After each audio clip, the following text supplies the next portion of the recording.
เจ้าและขอถวายความเคารพนอบน้อมไว้สาไปยังครูบาอาจารย์พระเถรานุเถระพระภิกษุสงฆ์สามเณรพระสังฆาธิการสงฆ์สมณศักดิ์บัณฑิตนักปราชญ์ท่านผู้มีความรู้ทุกรูปทุกตนทุกองค์มาณโอกาสนี้ด้วยความเคารพและขอเจริญสุขสวัสดีไปยังโยมพ่อโยมแม่พ่อมอนแม่มอนพ่ออุ้ยแม่อุ้ยปีป้าน้าอาท่านผู้ฟังผู้มีใจบุญทุกท่านที่ติดตามรับฟังธรรมะยามดึกทางสถานีวิทยุเพื่อการศึกษาพระพุทธศาสนาและวัฒนธรรม 104.5 เมกะเฮิรตซ์โดยการส่งลิงก์สัญญาณไปทางด้านอินเทอร์เน็ตไปณอาคารสถานที่ตั้งวัดไฟหินตำบลสุเทพอำเภอเมืองจังหวัดเชียงใหม่โดยความเมตตาธรรมของท่านอาจารย์พระครูสมุวิศวัตรวรกิจโจผู้อำนวยการสถานีวิทยุแห่งนี้ผู้เปี่ยมล้นไปด้วยความเมตตาธรรมและมีความมุ่งมั่นในการเผยแผ่วันนี้ก็มาอยู่กับขันเจ้าหน่อยหนึ่งเด้อโยมพ่อโยมแม่เพราะว่าทางรายการของท่านพระอาจารย์ตังลำปางเพิ่นมีการถ่ายทอดสดผ่านไปในการออกเมนของครูบาอาจารย์พระเถระผู้ใหญ่ที่ได้ผ่านไปเวลามันก็เลยว่างก็เลยเป็นสิ่งที่จะได้ว่า ก็เป็นโอกาสที่ดีจะได้ทำเนื้อธรรมมหาจารย์การมาทีการที่9นั้นได้จบปรมวลกัน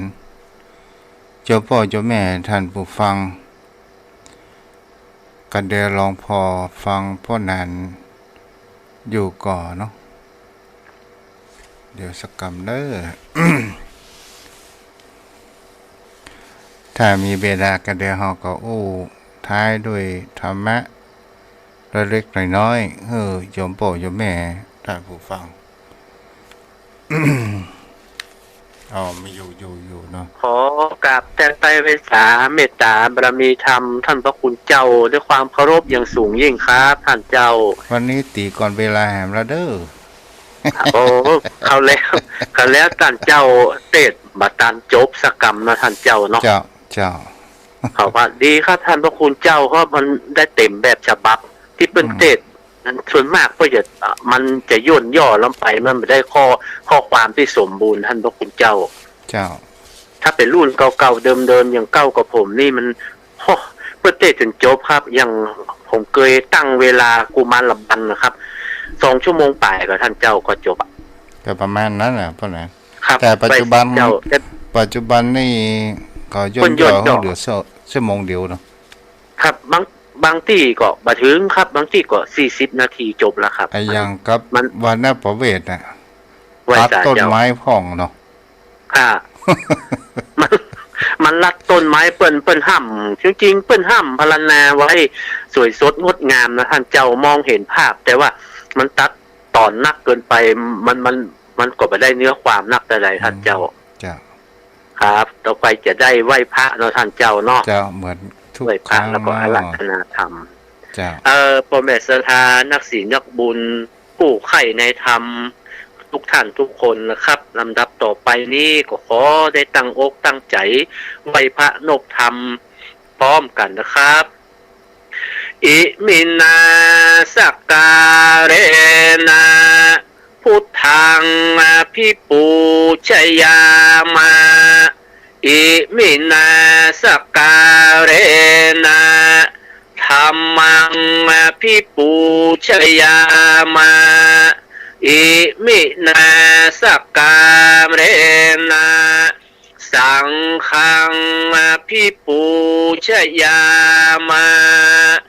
อะระหังสัมมาสัมพุทโธภควาพุทธังภควันตังอภิวาเท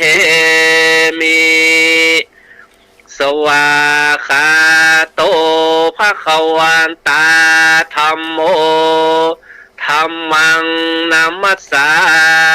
มิสุปฏิปันโนภควโตสาวกสังโฆสังฆังนะมามิหันธรรมยังพุทธัสสะภควโตบุพพาคันธมกะรังกัมโรมาเสนะโมตัสสะภะคะวะโตอะระหะโตสัมมาสัมพุทธัสสะนะโมตัสสะภะคะวะโต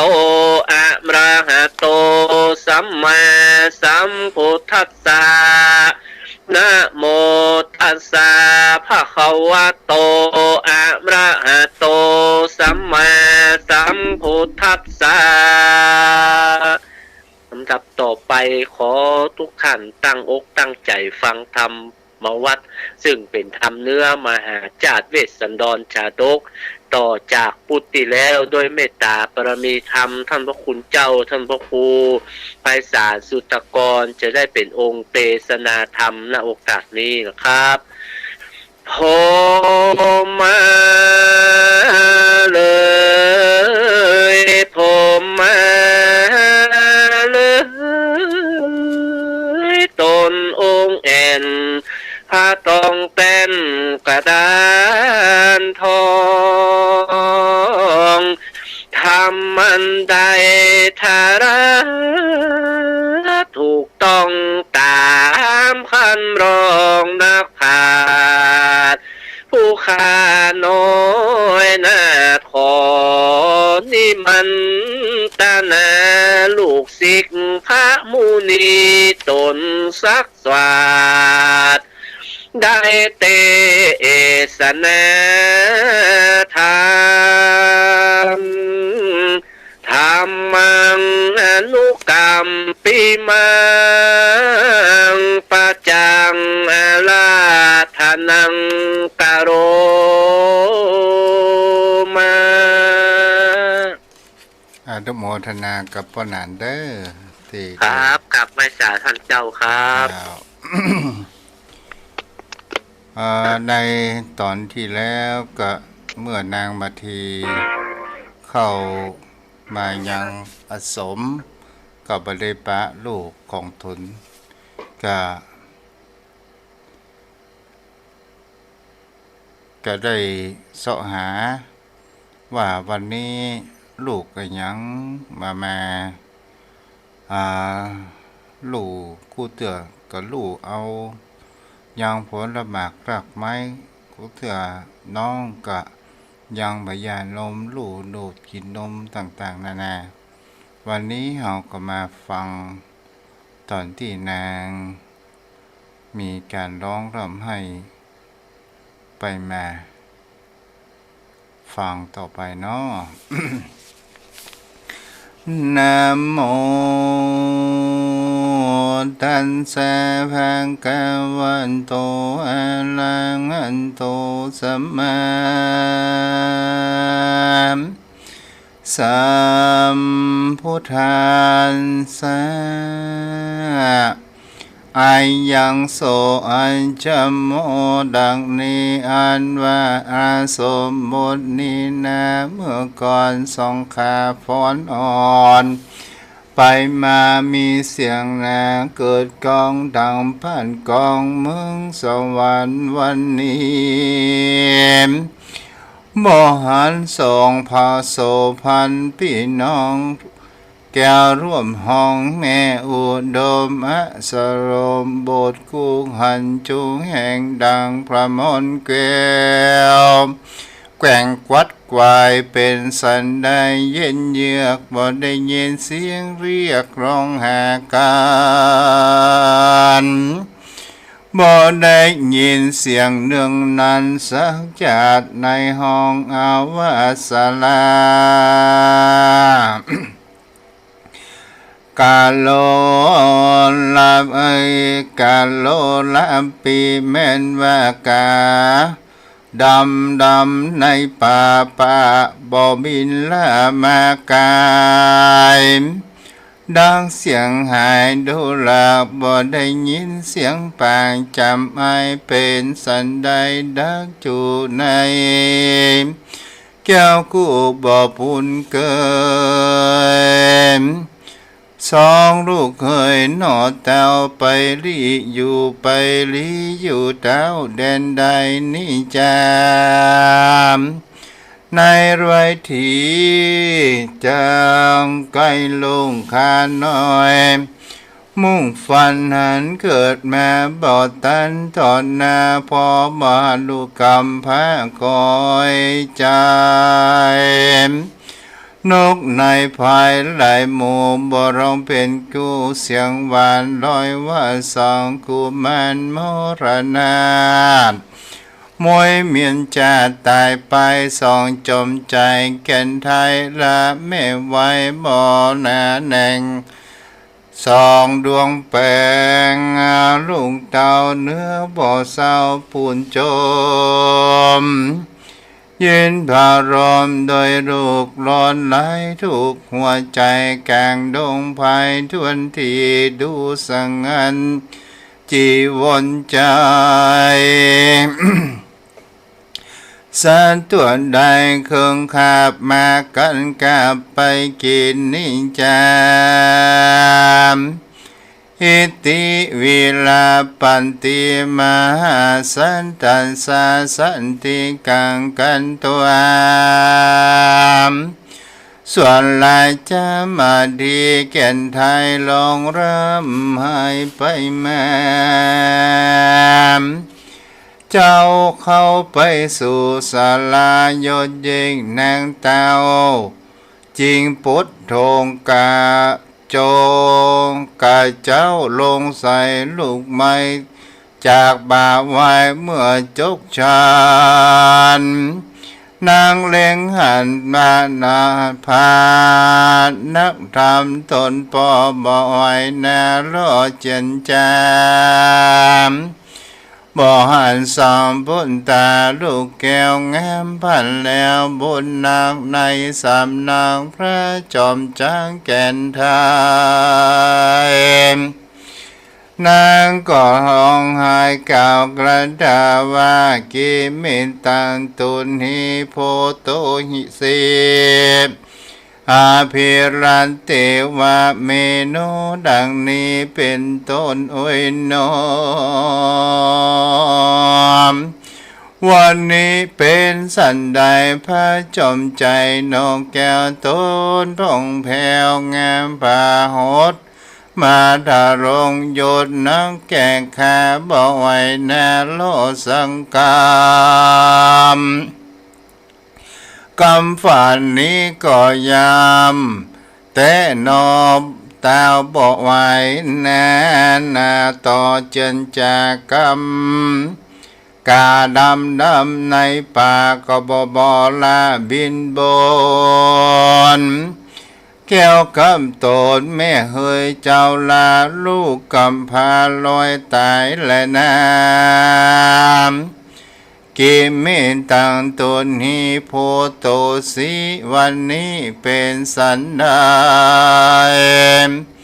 พระรายใจเจ้าบ่ปากคาน้อยฝันหลากเป็นลางนกกลางตางในเถื่อนบ่มาล่องเถื่อนขานส่องจอมขวัญลูกแก้วลอยว่าตายแล้วจากกูนางจะแรนา กันจีอาญาปุตตังเกคาแต่พระอยู่เนืองหัวเฮยเจ้าคอยพ เสียลูกน้อยละในสารตัวได้ในป่ายับเอาลูกแก้วกว่านี้ไปนกในภายทวนทีบ่แลยินเสียงมีนั่นนาอันว่าสารตัวได้กระยาบเต้าเปิกกาบสองคามสันนานาเถื่อนทองยับเอาแก้วร่วมตองแม่ไปกินเจริญ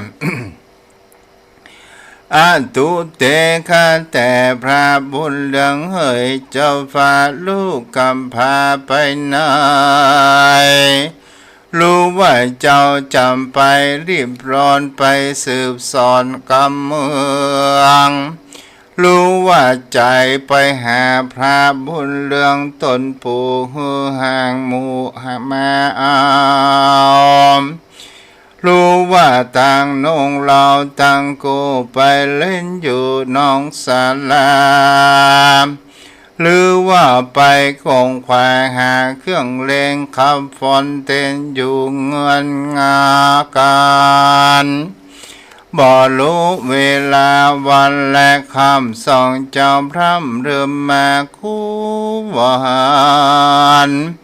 ผมเขียวแซมดอกไม้แก้วแก่นไทยสองสีรู้ว่าเสือมีและจะเข้มเดินดงแก่ภัยโซนป่าลุงสองคนเตี้ยวกว่านกฮาสดิ่งลาบินบนบินเหินโหนอากาศสุดติงญาติเอาไปตกแดนไก่บ่หันสร้างและละแม่วายตุกแยกไปรังเจริญ นางมันทีหนอไทยลองรำให้โทบันนันส่วนภากระสันตนทารงโยดลวดบ่ปากจันจางกับนางไพรญาสังกรรมก็มีหันแลมนางมันทีแก่นไทยร้องร่ำให้วิงวอนน้ำตาซ่อนพับพราวร้องให้กล่าวกันถาว่าอาทานางสวากสมาเป็นสันดานพระเหนือหัวยอดฟ้ามาเงียนาปุ่นกว่าดังตนตัวนิ่มอยู่บ่เป็นนักสู้สังกามขากระทำกรรมอันใดเป็นโทษข้าก็บ่ได้โกรธตาลุนบ่ฮือพระองค์ขุนแสบร้อนบ่ฮือเจ้าขอดคอนเจ็บใจบอกการตามทุจริตไกปทุจริตกรรมอันใดสักอย่างบ่ได้ประมาทตามบุญเลืองข้ายินเครื่องกัดกลางน้ำตาทางหลังตกอาเย็นกัดองเต้าแฟมพาขินขาบ่จันจา เอตังตันโตทงคาตะลังคาถาลงทุกรำบากพอเจ้าบ่ปางเจนแจมก็อาตังปิญญายามเล่มใหญ่ปานเสียบไม้สันดันยินผ่านใจแก่ข้าบ่ได้หันหน้าลูกกำพานงรามคือจะเรียงงามชื่นจอยกับนางหนุ่มน้อยกันหามทุกอันนี้นาลอนเล่ปานฟ้านิบกับดินขันกินใจยะเยินลองละล้นหลายปั่นวนสว่างพอบ่หันทิพดวงลุงแก้วคำพาผ่านแผ่วบ่ผ่านนี้บ่อินดูเมียมันดีกำพาบ่ไหวหน้าต่อพาสลาย เจ็บหัวใจสายสั่นต่างปิมปิดปันตาติบปันตาพาโศกาเฮยเจ้าฟ้าพิวาตานบ่อป่าจิมคาเมื่อย้ำวันกันไว้ที่คืนนี้ลงใส่ฟ้าปุ้งเรืองรายข้าเคิงจันตายมรณะใจข้าขาดเป็นผียามพอดีพุ่งเจ้าตามพระราชาเจ้าจังหันบ่อยาจารณาอันทามหาสันโธเมื่อนานพระมหาสันเจ้ากระนิ่งใจเราว่านามันทีสีโนเนาหลักรุ่งเต้าเรือถนัดมากูจังตันโศกาอันยามเจ้ากำราบนางพญามเฮือหายสิเนหาอันใหญ่ก็ตันถอยใส่ลายคำว่านานุบันทีวัลาโลหามราชาบุญติยาสันสินีดังนี้ว่าดูลาจามาทีทาลงสมดีสังสวัสดเป็นลูกเต่าราชหรือชานังหนีไปป่าแต่เจ้าเตียวไต่เต้าตนเดียวมึงจริงเขียวมาคำตาวันตกต่ำพ้นเวลาดังพิจารณาดูนิโสจะเป็นโทษแก่กุลรู้ว่าจะได้แก่มึงนางอันจะเดินกลางป่าทุกแหล่งลาดงดันป่าหิมพันดงลาโดยพันป่ากินลอนตั้งติพยาธรและวานิจรเหลือแลไปแอวเล่นแก่ฤาษีหล่อนนางมีใจบ่ต่างใดสลังพิษพวนกระทำการบอกวันพิษแผ่ใจฟุ้งแตกเสียสติบัดนี้เทแม่วนมาให้เด้อขะได้กูปีกจักดานอันนี้จักนาจักดานอนนี้โนลามันทีทาลงสมตีเล่มล้วนเรื่องกันนาทุกทวนปอนตานางไปหามหัวมันลูกไม้ลูกทุกแหล่งไหลดงพายบ่มีคนใดจะไปรวมแม่นางไปเรียนจูจะมีภัยหานในหิมวันปางกวางผาเทศต่างดงดอนมีต่างที่ปัญญาธรและฤาษีป่าลอยนางไปเรียนจุลาไปจุรามายามลอยนางบ่อนาเกิดนอจงใจจอดอันใดรู้ใส่ใจลืมเกิดรู้มัวไปเรียนจุรู้ว่าลืมผูมสนุกสมนัววนยิ่งคำแล้วจึงได้มาจวดเวลาเด็กดื่นที่มาตื่นลำอาลนมาหายังโศกาลุงตาที่มาเยียส่งเศร้าโศกาที่มาลำสลาและป่าไม้ที่มาสอนสายอาสลมที่มาปั่นลมหาลูกดอยคาลำดอยเล่ลนนั่นจามปุณาสมัยเยยามเมื่อนางหนีไปเมื่อเจ้าลาลุงเต่าอยู่ศาลาผ ผู้ใดนาจะหารมึงนางแผ่อันลิแก่ดงน้ำมึงนางจงมานี่กูจักบอกจี้หือมึงฟังกำไปหลังอันคนเล่าไว้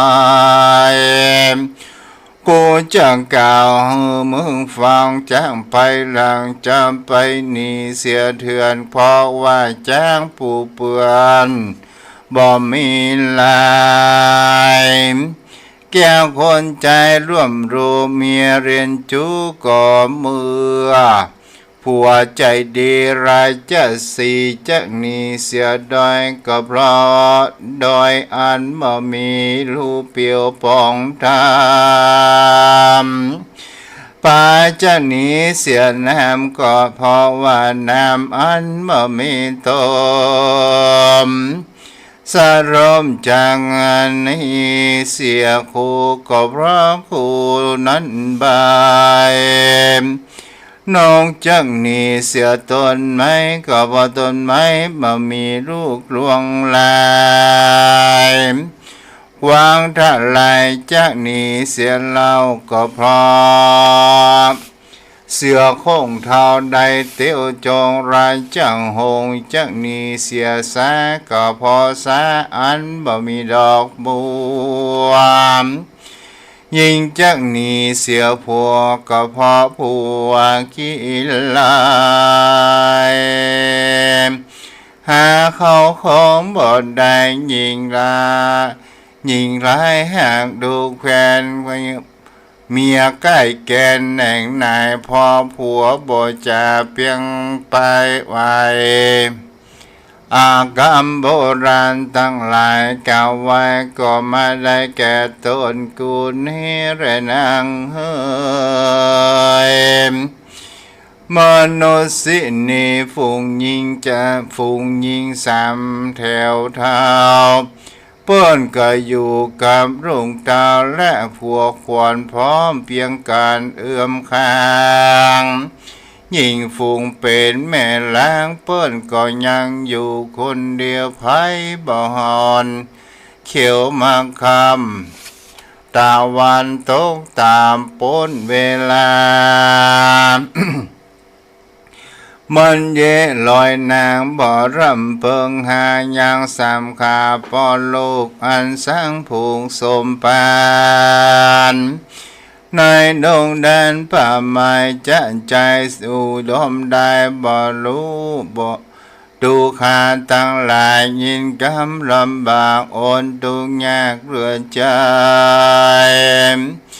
เมืองนางไปแต่เจ้าจริงเขียวเข้าสู่กุนตีโดยรัศมีพระจันทร์ชื่นจอยอันนี้ร่างเป็นโทษแก่เมืองนางอันเตียวทางกลางป่าไม้ทุกแรงไหลลาดงน้ำเมื่อกูยังเป็นพญาแต่ก่อนก็มีพวกน้อยอ่อนมากันในสิริราศีวิราชสันเตาดันดาวอยู่ดันดาวเมืองกวางกูจักตัดหัวเมืองนางเป็น7 บัง7 ตอนบ่ละไว้ย้อนแก่เมืองนางกูบ่ตันคนมาขอไว้การยับได้เตียงจ้ำฟันในสวรรค์ในนาครสวรรค์เมืองใหญ่ตีกองหลวงใหญ่คอยกลางเวียงจังหือคนมาเลี้ยงจูผู้เพื่อบ่หือยิงเรนจูจากผัวเมียตน ไม่ยิงและคนหานั้นก็ได้ยิงมีบ่อไล่หากเรือเมืองและน้ำยามนั้นแม่ยิงตั้งหลายจนดาวกลัวแต่อาจยามเต้าเตียงจังจวนการบ่ร่างจังการตามทุจริตกรรมอันเป็นบาปตั้งมี ต้องมึงนางสังขามแต่ดีลีมพระฤาษีกล่าวกรรมอุบายเพื่อเฮอนางหายโศกไม่เต้าไทยใส่กำลายโดยอุบายพิษแผ่ใจจริงจังแตกลำนะใจจริงจังแตกลายต่างส่วนนางมาดีได้ยินกำพระฤาษีนอตามด่างกำหาวเรือใจอกล้นปั่นไฟว่าบ้านถ้าลงหยดนักเต้าฟ้าสั่งบ่ยื่นนาและหูฟังยังมีเสียงดังมีกองมันนันตัวต้องดงนาฝูงคนมาเลื่อนแหล่เพื่อจะกินแก้วแม่ใสสีเกือรันจัดสีตัวกาเสือโค้งทาหนตางเสือเหลืองค้างกลางป่าคาโต๊ะคาป่าแตะปุ่นกวมน้องหัวปองยะเยือกคาเลิกคาปุ๊บมือตั้งมือตั้งขึ้นเหนือหัวไก่เก่ากืดต่อเจ้าจอมใจมันเป็นสันใดแก่ข้ามลิ้นดินและฟ้ามืดมัวตาตุสีสา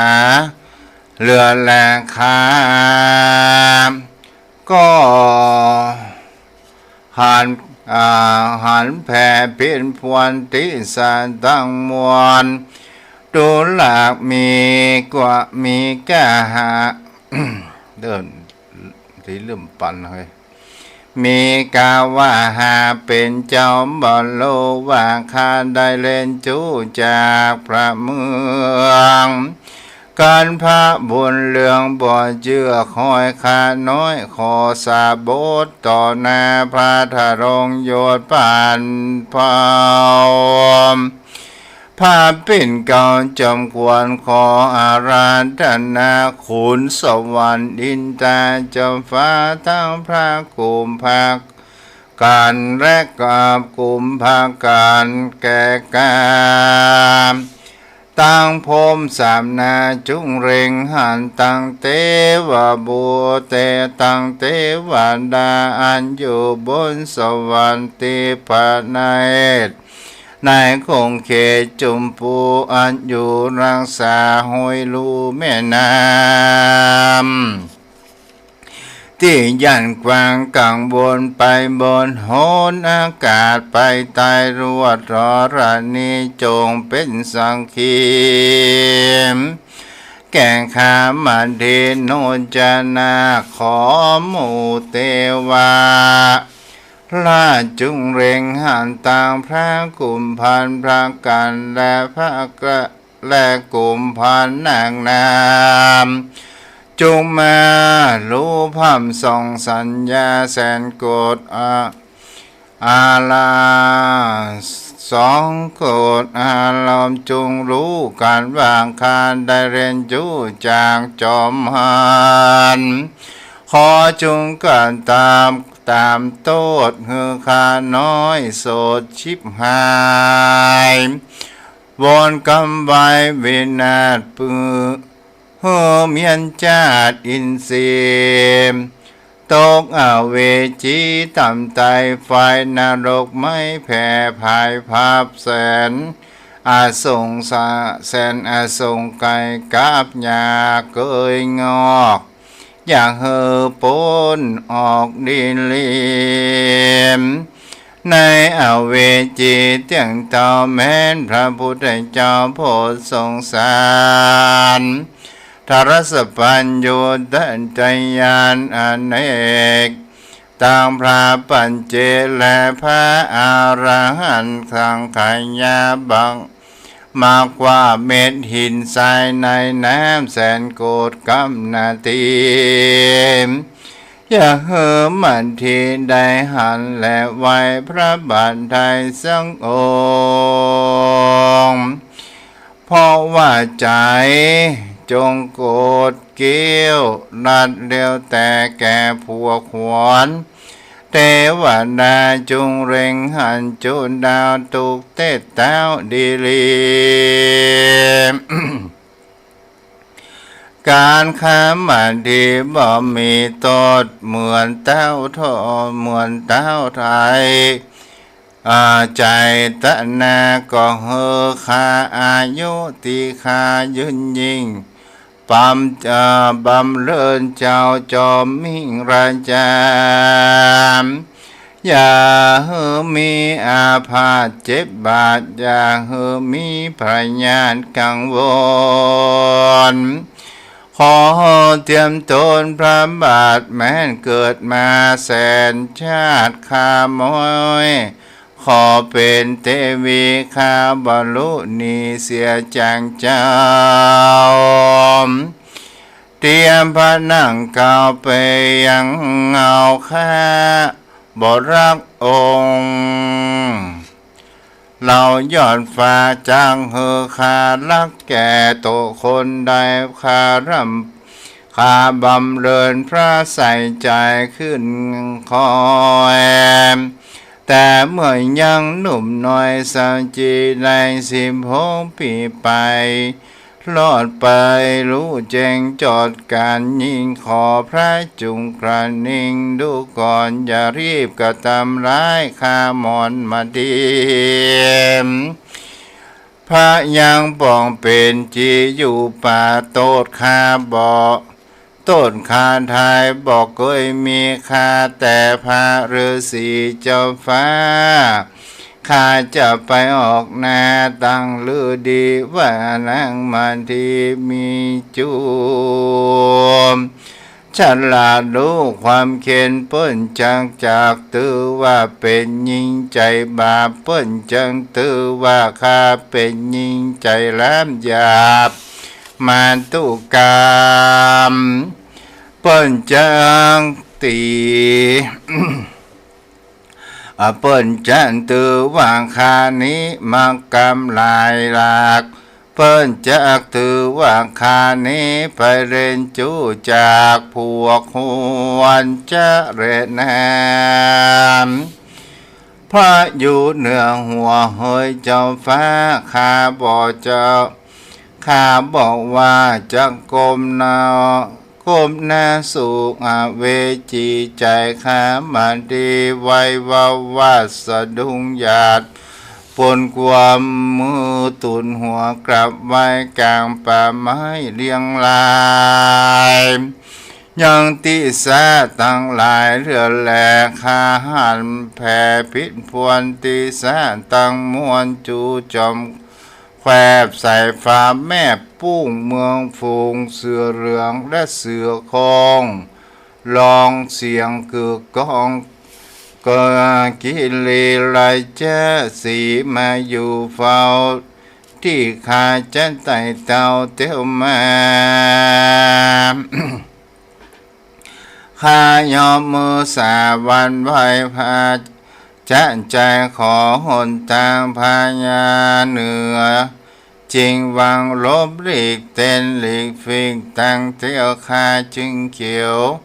มายำคำตะวันต้องตำเป็นเวลาขอพระราชาภัยโปรดอดทนแก่ข้าเมียกำพร้าผัวบางเตียวก่อนเตอข้าแต่พาฤาษีต้นบุญกวางอยู่ผาเทศตั้งดีลีอันว่าไกลราชทีราชสีเรือแหล่อย่าได้กันแม่ตั้งกลมสองอารมณ์ตั้งกูสันป่าล่าลูเอาหนีฝูงเสื่อมมีแร่นจังเคอย่าได้กะตามไล่แก่ลูกแก้วต้องสองแต่เติมข้าวิ่งบอนดังนี้ใจจึงร้องไห้วนนาง ขอหนตางมาตั้งคำขาน้อยพร่ำเขียวมาส่วนพญาเสือโคงกิ้วกอมกงเสือเรื่องมานอนเนืองสะพรังคางอ่างกับกังมักกากับกังมังกามในติสากามปาคาร้องหาว่าบนคอมเนื้อมีร่างกายย่อหัวหลีกเต้นเว้นผีกตั้งเดียวข้าจึงได้เกี่ยวมาคำเข้าสู่ยามศาลาขอพระราชาโอนตนแกงขานน้อยขอพายย่อซอยพระนี้ก่อนเติมอันธามหาสันโตส่วนวาพามหาเวสันโตสันดอนนอตาบอดตันทอยกำดีซึ่งราชมาทีสังกรรมนั้นแลส่วนราศมีพระอาทิตย์เรื่องทรงใส่ซองในแห่งห้องจุกันทรพระเวสสันดรเจ้าฟ้าบ่าวไหวนาลอสังกรรมส่วนราชมาดีแก่นใดลงละไมทนันใจน้ำตาไหลอาบนาถูกต่อฟ้าเลลวนพอรักลูกตนใจนั่งก็ลงให้กล่าวกันถาว่าอาหังปันตินจาปุนเตจาราอาจาริยาเมวะมานะโวเวนข้านินามาบัมเบอบำเริญการผ่านเผาโดย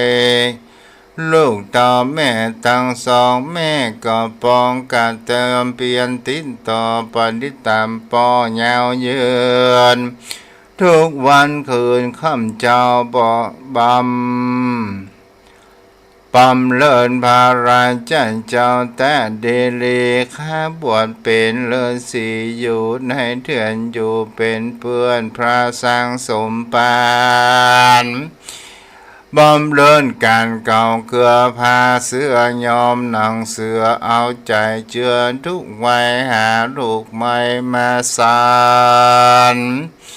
ข้าไปตั้งวันคำเจ้าดาเรียงลูกแก้วทองสีและนามอิตังสุวรรณาหาที่สั่งอันว่าเขามินคำงามชื่นใจแม่ก็มาเอานางน่าน้อยกันหามมากขัดตูมตื่นต้องแม่ก็เอาหูคิวกอมกองจันลีลูกไม่สุขดีแล้วแม่ก็เอามาหาสงสาภาสงโสภาเฮยแก่นได้จงมาเล่นดอกไม้นั้นกูแม่นำมานี่เธอ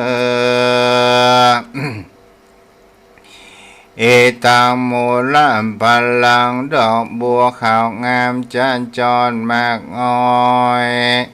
มากอ้อยอ่อนเอาใจหมังสร้างใสบ่อเศร้าตั้งหมังเตาและหมากเฟือมาฟ้าเฟืองไฟมาขาจับใส่ลูกใหญ่ขาดนูนสุกใหญ่มียวงลูกไม้บวงหลายหลากน้ำมินหากเจือจานอันเจิญพระผู้บานเลิศแล้วจงเรียกลูกแก้วมาเสวยแต่เติมปาตุมังจาลินโตเตเทอันว่าดอกบัวบานเลิศแล้วท่านจงเหอลูกแก้วชื่อจาลีค หกก่อมุติบันแบ่งซอยตันจุงหือแก่นัดน้อยกันหามจงเร่งหาคันถาลงดอกไม้คำฟอนเล่นใจพอดีตั้งกินนาเลฝนฟอนยอเหยียบยอลีลาหาดบุ่มผาเกี่ยวกายคือดอกไม้สริเตศมาเรวันกิสนาตักการหอมเหินปุ่นสนุเจิ้นเจยใจความเสียงสายเดินต่อเสียงพี่น้องน้องจองจุงจำจาลีนาฟ้อนก่อนกันหาอ่อนคำคานคับเสียงหวานใจจานางฟ้าดังนางฟ้าวิมานสวรรค์ขออัญเชิญพระนอทานอยู่กาวจงเรียกลูกเต่าออกมาปานเจียนจามอ่านว่านางการหางามชื่นจอยคำอ่อนอ้อยเสียงใสดังเสียงแมงใหญ่และแมงวางร้องที่ข้างเขาคำเป็นลำบำที่ทวนกลมเกี่ยวล้วนกะวันแหลนละเมาการจารีลูกการจารีเราลูกแก้วกูมาหลอดแล้วมหันในนิจามอาโหวันตาดุงคางเอ้ยน้อมลาทั้งสองนี้นามีก็มาทุกโศกเสมอการเพราะว่าภัยอาธรรมจำจากขับลาภาคเล่ลนลูกตนเตียวไต่ดันบ่าไม้ใหญ่ดงดันเกาะกลุ่มกันปันภาคพอวิบากสองเรามีภัยระวีตุกยากขับลาภาคเสียเมืองพระบุญเลืองเฮยเจ้าคอยไปเสียลูกหน่อยเราไหนคือจารีสายยอดแย้มกับแก้วยอดตายอดแต้มกันหานิจามสัมมเนพระมเนดังข้าจะรำเพิงดูนิจาจัดแล้วได้ด่ากรรร้ายว่า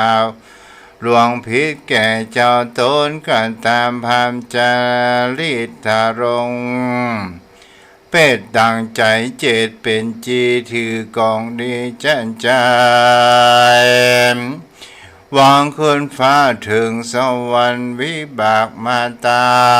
นขึ้นครอบรับเร็วรอบจูนาจุงนามพอว่าอาธรรมได้ด่าหรือได้กระทำกรรมวิบากเอาลูกเนื้อภาคเสียการวิบากมาตั้นตอบตาจึงบ่ได้หันนาลูกกำพร้าทั้งสองเลยนะ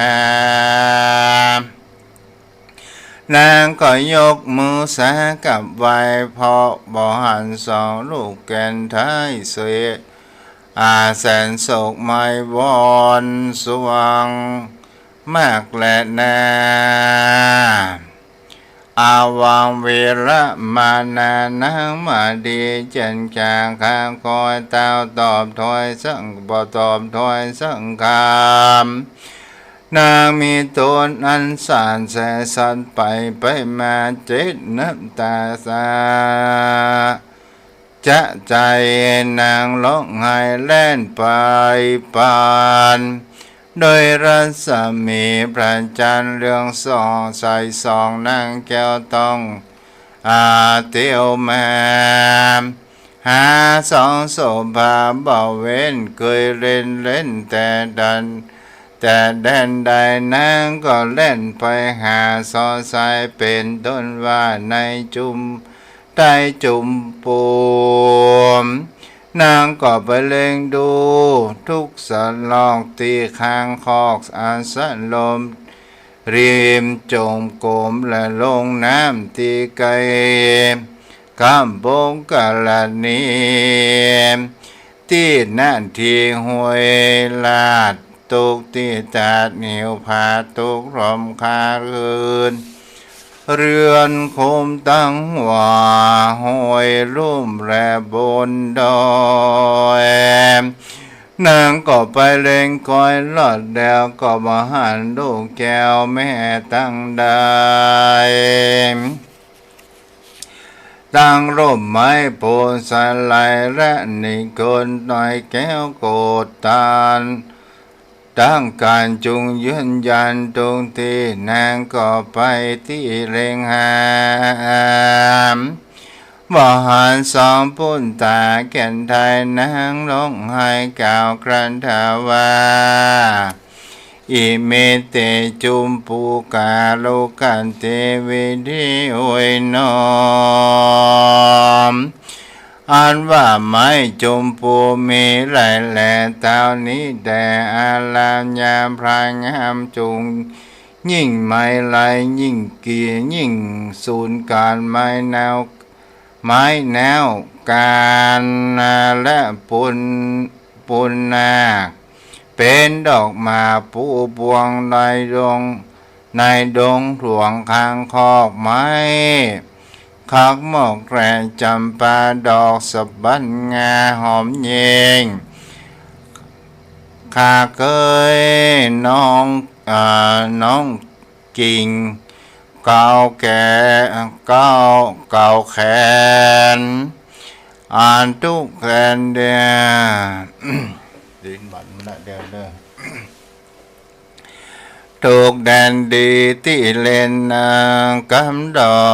กเต้นผุนพายไม้ทั้งหลายพร่ำพร้อมมากควิดกอมดงเกียวสองสีเตียวคำจาหอมกินเหล้าติ้นตนลูกสองคนเฮยเจ้าแม่มหันแล้วแต่อัน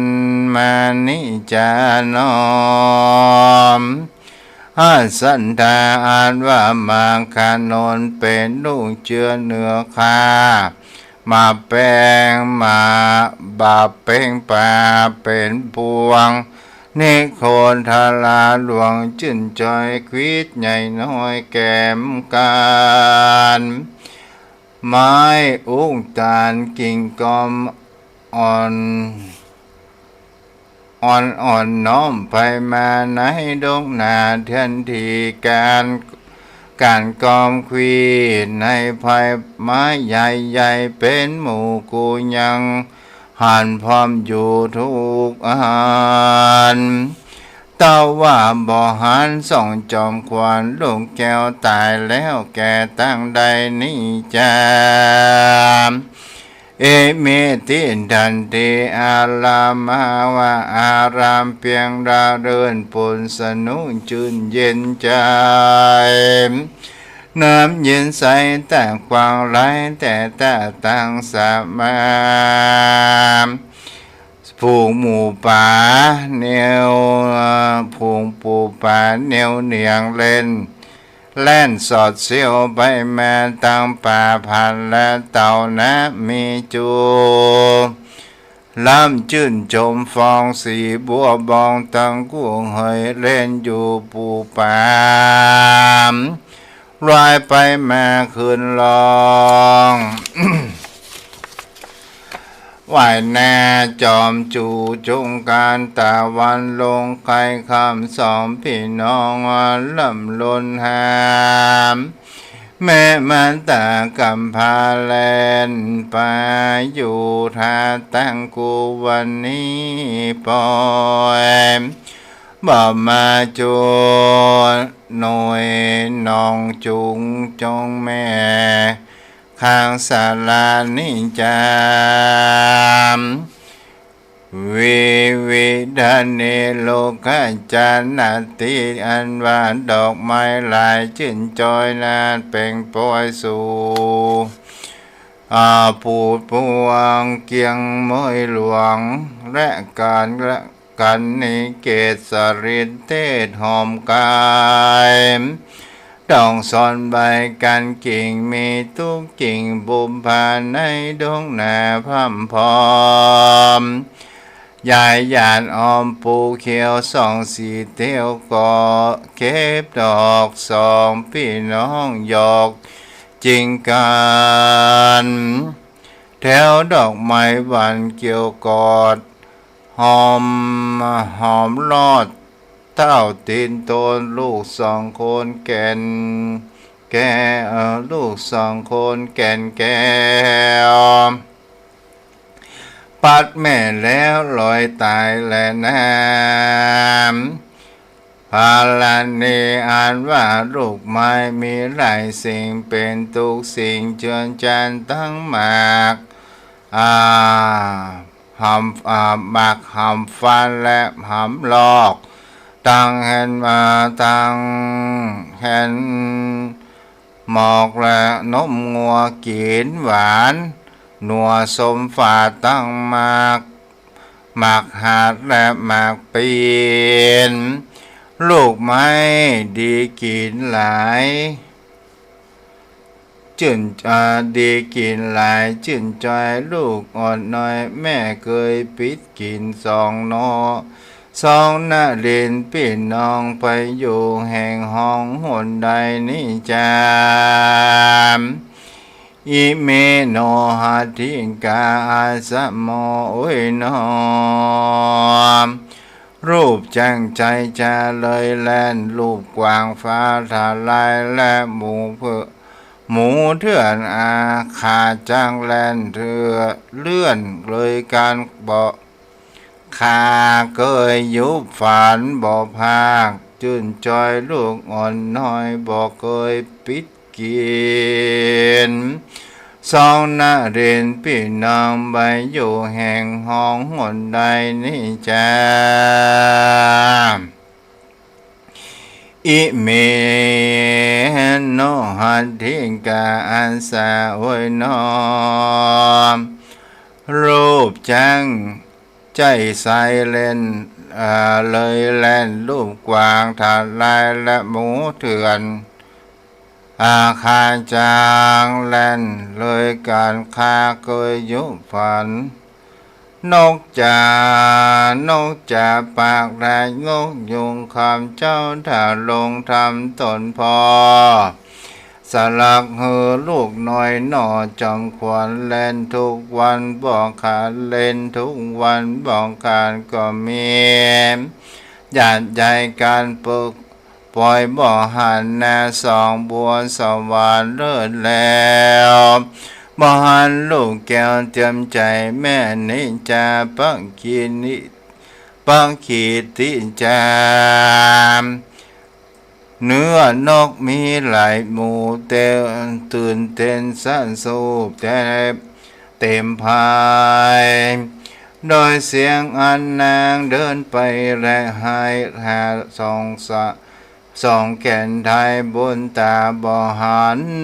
โศกาตั้งโสภาตั้งกูเต้าหันเนื้อนกหมูเคยแม่นางก็ร้องให้กล่าวกันทาว่าอิเมสามาสะสาลูกาปะหุกาการทะสิมิกาโอยนอมทาลายคำและกันตายวอกอากายบนคือจอนแจเจือขาไม้ลิงหลอกไตสากินตั้งนางนี้และบูเปียวบางเนื้อนกต่างๆมาลามตั้งหงสาและไก่น้ำเด่นจูกำจูไปเห็นอมลายเรื่องเมนหกตื่นเต้นไปมาสงเสาพาเรื่องจะลอยละเนื้อปล่อยเย็นบ่อยนี่จามอิเมหังสาจากโกดันจาอันว่านกหงบินอากาศนกเขียว อาจบินสูงนกยุงกลางปีกฟ้อนจากกระเป๋ายอนเจียบนางพ้นตกวางเสียงกองนกเป็ดปองร้องเสียงหวานสองกุมันเฮยผ่านผูกเล่นนกตื่นเต้นหลายกว่ากองก็สอง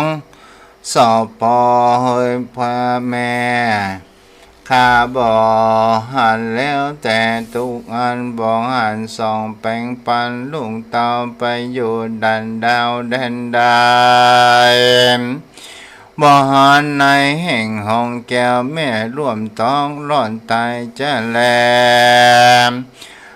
นางบ่หันสองพี่น้องในแห่งห้องอาสรมนางพาโลมาสายสารแสสัดปันไปมาพานางพญาบ่อยู่แล่นเข้าสู่ดงนามีลูกขาลายอยู่ตกเป็นซอยกูใบบางในดงขวางป่าไม้บ่หันสองแก่นไทยทันดาบ่หันสองไทยหวนได้นางตุ้งใจบอกแล้วนางแก้วกล่าวกรันทว่าอิมาตาวาโกมปะไปโนบุพิตามสัพพันตาการิกาดังนี้โอ้ยน้อมไปป่าไม้นี่หลายข้างคุ้มเสียงกลางคุ้มนันเรืองดอกไม้ปานเรืองงามเรือหอมโลดหนาวเพื่อพับดองผู้เพิงจอมเจยดอกเบนเขาจมเจยบ่อหักเหยทุกเตดดอกวิเศษหลายพันดวดเขาจวนกันเกาะนองไม่เม่นจองบินตาปิดเอาวันนี้สองนงเราละไว้แก้วแก่นไทยแม่หล่อนเต้าสองสมสายเฮยเจ้าละแม่ไว้เป็นกำพร้าอยู่รุ่นหลังโอ้ยตุ้งกลางแต่ไรนอมตามต้นปอกอพาบ่พาสันลายทาข้าทำมันได้ก่อบันตันต่อเยนาค้างรอพุนกว่าว่าข้ามัวคิ้วโคตรกุมใส่โตตาวีมว่างขามันที่มีจูจ้าโอยจะอวดอูโคทาว่าข้าไปเล่นจูมายาจางเจ้าต้นเป็นปิ่นเก่าเหนือหัวเป็นพัวลองแห่งข้าเป็นดังแก้วร้อนฟ้าผูกกับควรการว่าเจ้าบ่อป่าตอกข้าวได้หันนางลูกเต่าและได้หันนาเจ้ามากจำดีแม้นทุกเครื่องมีคมไม่ก็จะได้ร่ำงับอากับหายจะแลมในเมื่อนางมาทีสีแก่นไทยลองรำให้โตมานันส่วนพามหาคารอยู่บ่อปากนางตกมากวิหิวหอนตั้งตัวตนใส่สันดอนร้อนลายปั่นทะลายดังดอนจังต่างช่างคนจ้างตายดินเตาเป็นบ่วงอยู่เววากิ้งไปมาขวางควายตั้งแม่ไก่ไข่บ่จำลังเจ้ามันจังเกียรติใหญ่จะคำปันใส่สันหลังติงตินขนังฟาด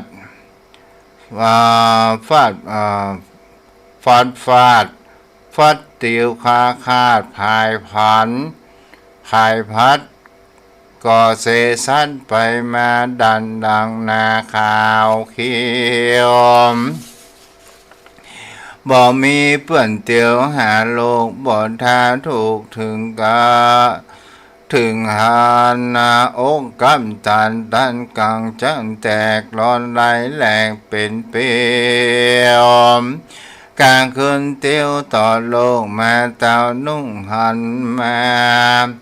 สัมมโนมาลาไปเล่าหาที่เก่าไหลปางไปล้วนมาก่อคืนมาสู่ในแก้วกุศลาบ่หันสองปุ้นตามพี่น้องในแห่งห้องหนใดนั่งจะเดินไปปะยะบ่ยังทุกของทุกของควางอารามทุกดงรามแลปากควยตุงสลอกหวยและเขื่อนน้ำทุกดงงามป่าไม้ทุกเล่มแหล่งลายขาวเขียวทุกโลเปียรูเปียวปางธรรมทุกต้านน้ำและลมคามทุกโลผาเหี่ยวหาดที่ทุกดัดเหี่ยวหินทุกรูดินและจอมปลวกทุกปวกน้ำและสะนองทุกหินกองและหินก่อทุกผาจอมผาจานโดยดงดันมัวมืดนั่งก็มาไปนั่งก็ไปยืนร้องหามก็มหันสองบัวทันและต่อเต่าในดันดาวเด่นใดนั่งก็กำสั่งไปใจใจรอยว่านางหน่อไทยแม่เมื่อมนแต่จะเลื่อมสาปุนตาโศเกนาอันว่านางมันทีสีเรารุ่งเต้าสองจืมเจ้าเล่ลอนบ่อาจันทารงตนอยู่ได้ลองรำให้เล่นไปแม้ตะวันและโดยวันและเวลาสำคัญอันนางยามแสวงหาไปแล้วไปหาแล้วไปหาเล่าซ้ำที่เก่าไรที่หาสองสาลีพี่น้องบ่หันในแห่งห้องดงเลีพอไรที่เขียวคำนางเต้าพร้อมขนาดนับเป็นว่าได้แสนสี่หมื่นแวก็มีแลมตานะโคโนเตวาปัสสามิเยนาเตนิคาปัตตาคาแต่มหาราชเจ้าอันว่ารุ่งเตาหน่อใส่ใจสันตัวใดยาบาปมากันกาบกินขามกาดำในป่าก็บ่ร้องว่ากากามสองกาสันทลาก็เอ่ยลูกแก้วลอยว่าตายแล้วจากกูนางจะแรนามเอวังวุตเตปิเมื่อนางมาเทีเจนจากใครคอยตาวตันดอยต่อสังกามนางมาทีสียนยิ่งนางเต้านางเต้าจริงเอาวอนเพราะว่าบ่หันสองผู้ทอนพี่น้องแก้วร่วมตองแม่เตวีพอรวยตีคืนนั้นลุงพาสุริยาปุ้งใสแสงตานางแดงดังเลือดพอหายบ่อเหื่อสักยามหาสองนงรามบ่ได้นางเต้าไทยสยุบเต้าตายเต้ารงไงทาเต้าไงถ้าแบนแตบต้องแต่นทรณีพอบ่หันสองสีรุ่งไทยนางเต้าไทยขาดใจตายวันนั้นแล ตามันตามบังกาเซนโทสันทาอาสาตันทาปารินเทวาภามาตานิวัตานิจาพุนตาเทวสังกันตวาสามิกัสสันติลมมันติพิงกเวมดูราภิกขุทั้งหลายจงจำฟังนิยายอันเก่าจะเล่าห้องนางเต้านงลามมีองค์กะงามประเสริฐดูรำเลิศกว่าฝูงคนสักสมสาสมงามสันแลมสองไผ่แก้มมายิ่งบวนจินตาเขียวนินดำมาบอดแขนซ้อนสอดดอกไส้ตีนมือใส่จะจรเนื้อวอนอ่อนผิวนวดทาลงร่างกายนาควรสะอาดเป็นเชื้อชาติเต้าวงสามนางจะเดินหาลูกตาทุกโศกเศร้ากังวลรำเลลนปั่นกวางเข้าสู่ประเทศตั้งดงละดงดวงคุ้มเขือปองนาปองปุ่มต้นทุกต้นไม้คุ้มลมคาทุกรูผาเตือนทำตุกแต่น้ำหันเหี่ยวพาปูนน้ำนาเถื่อนทองบ่อหันลูกแก้วร่วมตองสีเนหามพื้นมาสู่ศาลาที่จิมไก่ตนเป็นผัวมือตุนหัวกลับไว้ต่างน้องให้แก้วกระถาวานาโคนโนเทวาปัสสามิคาแต่พายุหัวเฮยเจ้าคอยไปเสียลูกน้อยลานนายสันดาวสันตัวในเครื่องข้าวข้าแล้วกาบกินไก่ว่านกในภายทวนทีบ่ได้ยินเสียงมีดันกองลอยว่าสองบุญเรืองไตจากกำพาพรากนมกูจะและนอมข้าแต่พระอยู่หนัวหัวเฮยเจ้าฟ้า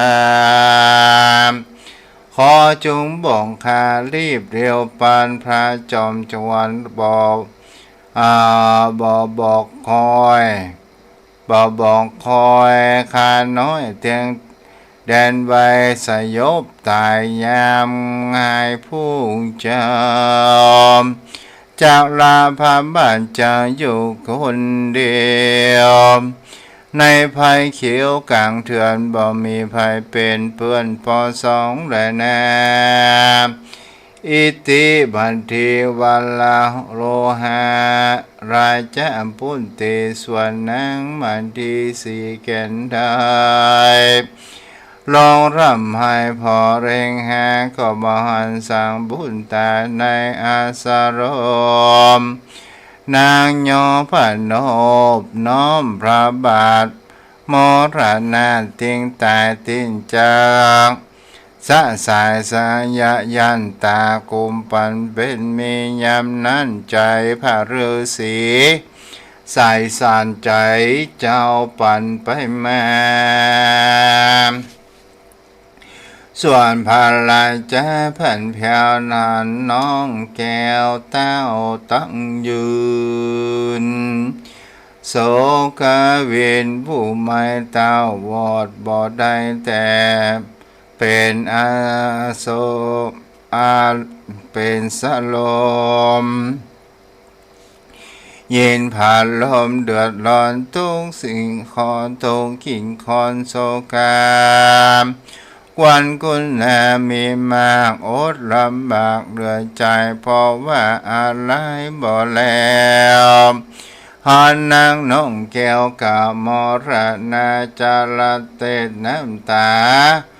ตกสาสู่เจ้าก่อพุทธลูก ไปยกหัวนางพญาเขื่อนปาดไว้เหนือตากลำหายให้ลำรากเมียมิงเกิดทุกสิ่งถานอมใจไว้ว่าโอ้ยนอมบันทีกูนี่ตายเสียแต่และนอบ้านแล้วเจ้าก็คนิ่งใจว่าบันทีกูนี่ตายแต่รู้ว่าตายไปเป็นสันได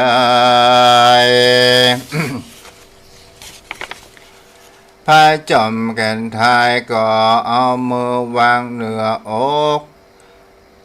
นางพญาก็ยังดูอุ่นละมุนต้องมือตนก็ถือเอาน้ำตนกันมาที่มาไรรูปหัวรูปนามเมียกำพาจึงจะยาพาราชาแก่นไทยมาอยู่ป่าไม้ได้7 เดือนหนีเสียเลื่อนมาบวชสร้างผนวดเป็นจีมบ่หันถูกตัวนางมาทีสังเตือในเมื่อความโศกทุกข์บังเกิดร้อนไม้เดือดเร่ร่อนบ่รู้ว่าตนเป็นนักบวชสร้างผนวดภาวนาเจ้าก็มีตาทั้งสองอันเต็มไปด้วยน้ำตาก็ย่อหัวพิมพ์ปลาแก่นไทยคืนปัดไว้เหนือตากเจ้าก็ยินลักบ่แล้วเหตุว่า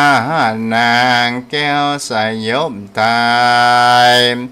พระสมสายแก่นเก่านั่งเฝ้าอยู่ใจเมียจึงกล่าวว่ามาทีเฮ้ยเจ้าปีตานที่นี้ปล่อยใจเป็นที่กวนล้างมาตายเต้าสองเราตายแก่นได้ดังเลือมาลาปีไว้ตายไปนิจามพี่ว่านางเมื่อตายในกวนนาในนครหลวงใหญ่กว้างขี้ยาอันจะสร้างทรงสร้างการดังบริวารเจนจาตั้งขันติญาตวงศาตั้งหมู่เสนากำกังไผ่ฟ้าหลังถมทองจาเมืองทั้งสองจังไหววันสนันกองโกราหนฝูงคนนั้นนาไหลลาพร้อมกันมาเลิกสร้างทรงสร้างการดาเครื่องบริขารตัดตอดอุติสารอดนางเมืองเสียงนั้นเมืองเกิดกองฝูงพี่น้องหมู่อามญาติกาแห่งเจ้าก็จะมานั่งเฝ้าเป็นบริวารทุกประการได้แลพอใจจากจะหลักคาบแม่มองได้แลนะ ดูราน้ำบันดีสีสะอาดปองว่าสองเราได้สวยราชเมืองกว้างและเมืองนางตายจากชีวิตภาคสันได้กูพี่จะสร้างวิมานปราสาทงามวิราชบุรมวลแม่แต่เรือนนอนในเหนือแผ่นแตบแต่งพันธวีปองรูจีสลอกสายสองสอดควางเชื่อเป็นบางศาสตร์เรือนบ่เหอคดคล้ายเคลื่อนโดยอันจาไม้หากรอนจะนาตกแต่งตกตีแห่งกำกลางตีนเชื่อจันเป็นวังเหิดงามผานินสุวรรณสาวหอมสาวขอมยันทอมดีจุกุงกามตีนพังพันพังมัน เปียงจ้านจาดผาดขอผ่านค้อยใจหลวงใสมุ่งมีตังยองปีและกามจักกามเจ้าว่าแต่งมุกดามตีนจะเพียนประการงามบรมวนรูปนางสาวซอยคาขึ้นหอยประตูโคงผัวผาวงหยัดย่อยแควนก้างคอยใส่ใจมีตั้งตุงใจและตุงจ้อจาง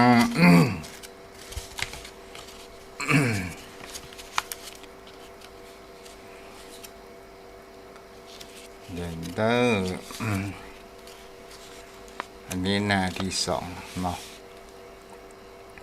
ตะมันทำบางกาเส้นต้นสันทาอาหาตะมันตังบนตังรันจาบนเตอันสันทางเวเนภานะมหังอุทะเลปิกเวโดลาภิกขุทั้งหลายก็จะฟังนิยายอันเก่าจากเล่าห้องนางเต่านงคาดเมื่อมีองค์งามคาผาเสดดูรำเลิศฝูงคนสันนาลาจะเสื่อมสารได้เตือนเตียนซอมบนตาพาเพียวนางแดนเล่นคืนมาสู่สาระทั้งเก่าพาบาทเจ้าเวสันดรนางสยบเมื่อมอนใจขาดที่เคยพาบาทผัวตนเต้าจึงเอาน้ำต้นมาทีไรจะสีฟันเฟืองเหี่ยงน้ำไหลหลังตกมือรูปบอกหูจิตนางแก้วคืนตื่นขึ้นมาจึงถามหาสองบนตาแก่นไทยในที่ไกลราศียออันจุรีใส่เกาว่าข้าแต่มหาราชเจ้าท่านไปเสียลูกเต่าลานายเมื่อล้านดาวจริงใครท่านต่อไว้นารอดเจนจาวาดูลามันดีเฮยอันว่าสองสีลูกเต้ากูปีได้เฮือสองขาเจ้าเป็นตันแก่พามนาจารย์ผู้หนึ่งแล้วเพื่อเฮือเป็นข้าแก้วแก่มันในวันวานนี้แล้วกูพี่ก็ไปบางกูได้บังรับไว้บอกแก่นไทยเมื่อยามมาเยี่ยวว่านางเจ้าให้หิวหอดตายพี่ขัวเสียนางตายเสียกลางป่าไม้ยะว่านางบ่ได้อานุโมทนาจิมปีเรนาตาเรนโตพระมโนยังมีพรามผู้หนึ่งมานามีบ่ลายนางแกเดลีบ่มีอันใดสังสิ้นสุขที่คิงดอมได้คงควายหาเรื่องปากเท่าลำบากรวยแรงคนเดียวสอแหวงกลางป่าไม้พอตกไรบอกว่าตายจึงสับไปถงและคมเต้าเดินเต้นเต่ามาขอเอาสองสาวพี่น้องก็เป็นเพื่อนพ้องลาสั่งบอกใจว่ากูพี่นี้จะบ่รังสองสักน้อยกูพี่รักเท่าเตรียมจิตกูพี่ป้องปิดความดันนี้เสียแล้วจริงเฮือรูปแก้วเป็นทานพรามรีบจังส่องกูมันเจียนจางเอาส่องจอมผ้าไปกายบ่ตันนั่งใส่ใจมาลอดบ่ตัน นางมาได้อุ้มและหอมจอยโจมบ่อนตันนางเฮอกินนมและสอนสางบ่อนตันนางมาอุ้มนางเนื้อตากสองจอมจางพี่น้องพามันนีรีบจองบูจุงไปขอจงแม่ตัดอะไรไม่มาจะได้ให้ตากว่านักว่าเจนดีรีสองราชเป็นจำเป็นฤาษีอยู่ปากกว้างอดอยู่สังสมปา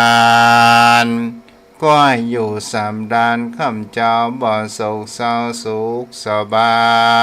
ย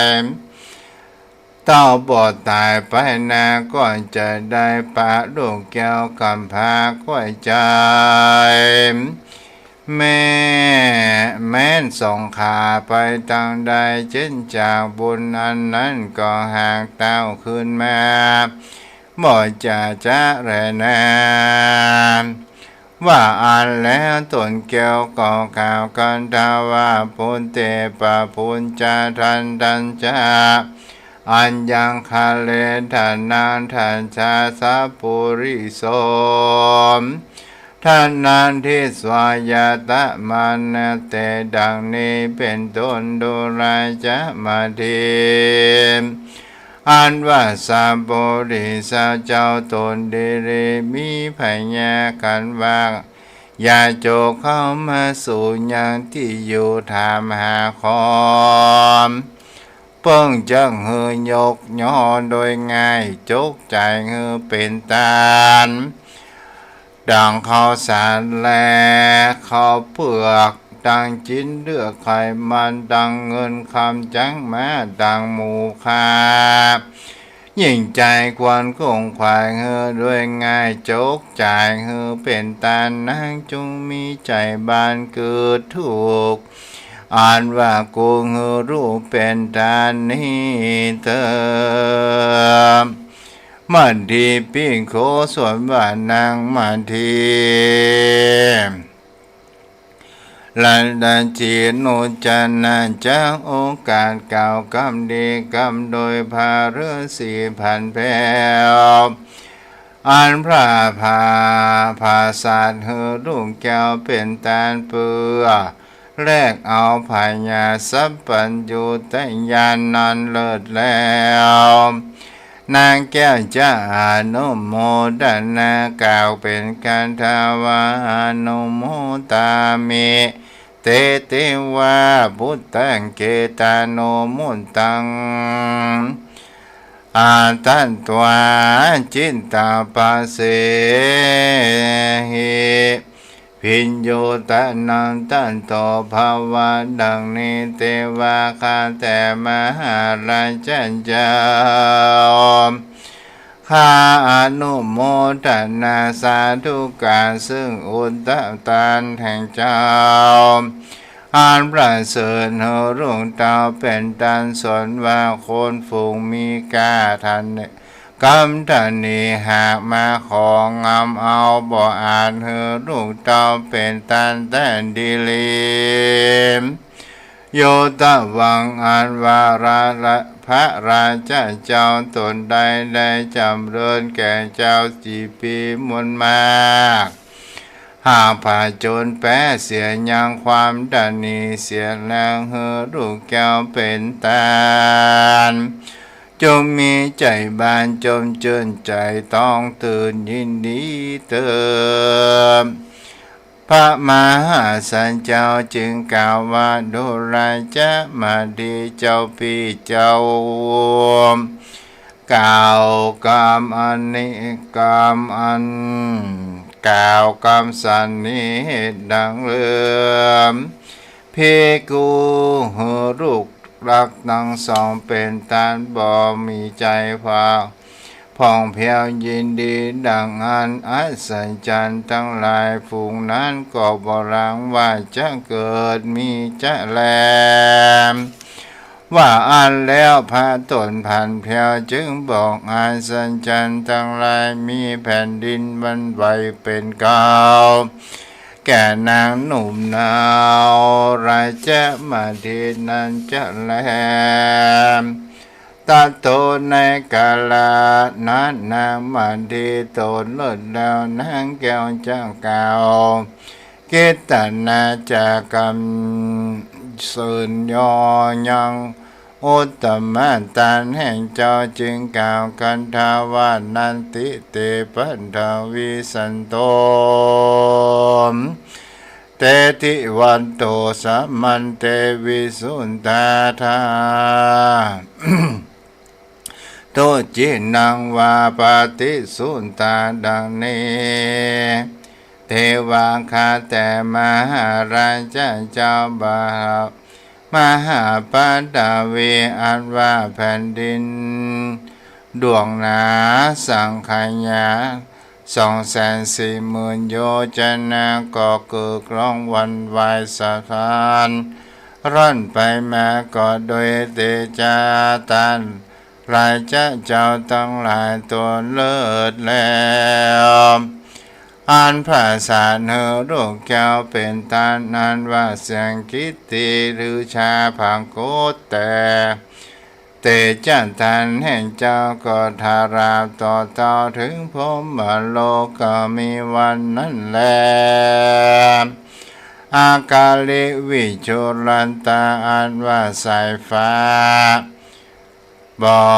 ใจกาลาควรแมบก็มาแมบมาเมืองสังเครื่องบ่เรืองรอดจูกัมจอจุมปายสาขาโลอันว่าน้ำสามุสาคนก็ซ้ำเครื่องฟุงใหญ่เยื่องตีฟองเนืองนั้นน้องตีฟังเสียงสนั่นนั่งนันเนืองยังเห็นเมื่อวันต้องเทินเป็นดังจางเรื่อนไปมาแร่น้ำอันวันเทวดาสมโมไว้นายิบอยู่หิมมาปันก็สาธุการเกิดกองนันตัวต้องเทวีหมูหนึ่งชื่อว่าคุณสีใสนาลอดใจแจ้งจอดอานุโมทนาโดยใจชื่นศรัทธาชื่นจอยใจอ่อนอ้อยจมตานโดยพยมพิบาลตนสุภาพอันตกแต่งแต่บุญนะและบาปตามกรรมก็อนุโมทนาสาธุซึ่งอุตตมตานแห่งข้าอันเฮรุ่งเต่าเป็นตานเป็นมหาสมัยกังมหาสมัยการปังใหญ่เหตุว่าภาเวสันตาราชใจสมันและนาอิติมันเทวละโหราชาปุตเตสันสิเนสเวสันตละอนุโมเตปุตตังเกตามุตตะมัมพิงกเวโดลาภิกขุทั้งหลายตนดาลงสินไสบริญาติเป็นกนิสาวายจารอาราหันใจอาจาบุตตาอันว่านางมาดีตอนเป็นลูกเจ้าสี่พญามัตตลาดมียศอาจลือชาโสภนาแลบรวนเนื้ออ้วนแจมคานมีบริวารแวดล้อมแห่แห่อ้อมไปมาก็อนุโมทนาด้วยใจใสสดาบ่เศร้าอันพระเสอันพระภาษาเธอลูกเต่าเป็นตานิเตวุพุทธังกาเลนะโดยประการดังกามานิแรนามันทิปัปปันตังนิติตังสังวานานานภาดาอาณาสังวันนาห้องเหตุมาทีอันผันดับปดาไปโดย90 พระกถาก็บังคมสมเด็จเสด็จ เอาปอนเด้อยะถาวาริวหาปุราปาริปุเรนติสาคารังเอวะเมวะอิโตดินังเปตานังโอปากาปติอินจิตังปันติตังตุมหังคีปะเมวะสมิจันโตสัพเพปุเรนโตสังฆปาจันโทปนารโสยะถามณิโชติระโสยะถาภวะอภิวาทนาสิริสานิจังพุทธาปัจจายโนจตารโอธรรมาวัฏันติอายุวโนสุขังพลังวันนี้อนุโมทนาที่สถานญาติโยมได้ติดตามเนาะเตียดยาวนี่เสียงหายตัวลิ้นหวานตัวก็ขออภัยตัวเด้อผู้ใจเฟซบุ๊กคำว่าอ่อนแอก็แพ้ไปแล้วโยมแม่นวลสิริเขียวหินเขียวฝั่ง104อยู่เนาะแล้วก็แม่ประกายพึกษ์มุนเจริญแม่ทองคำที่วงคำผู้ใจเฟซบุ๊กชื่อว่าก่าวทั่วไทยฝั่ง104.5เนาะวัดไฟหินก็ขออนุโมทนาตัวเด้อระโยมพ่อโยมแม่เวลาเหลือน้อยเป็นสิ่งที่เราควรทำสิ่งที่ดีๆกับจิตกับใจของเราเนาะก่อนจะรับจะนอนแผ่เมตตาเด้อ ว่าตามเด้อ ข้าพเจ้าขอตั้งจิตอุทิศผลบุญกุศลนี้แผ่ไปให้ไพศาลถึงบิดามารดาครูบาอาจารย์ทั้งลูกหลานญาติมิตรสนิทกันทั้งคนคุยร่วมการงานกันมาทั้งเจ้ากรรมนายเวรเทพเทวันขอให้ท่านมีส่วนได้ผลรับบุญนี้เทินอายุวโนสุขังพลังนอนรับฝันดีเด้อวันพรุ่งมาปากันใหม่บุญเกียรติบุญตารักษา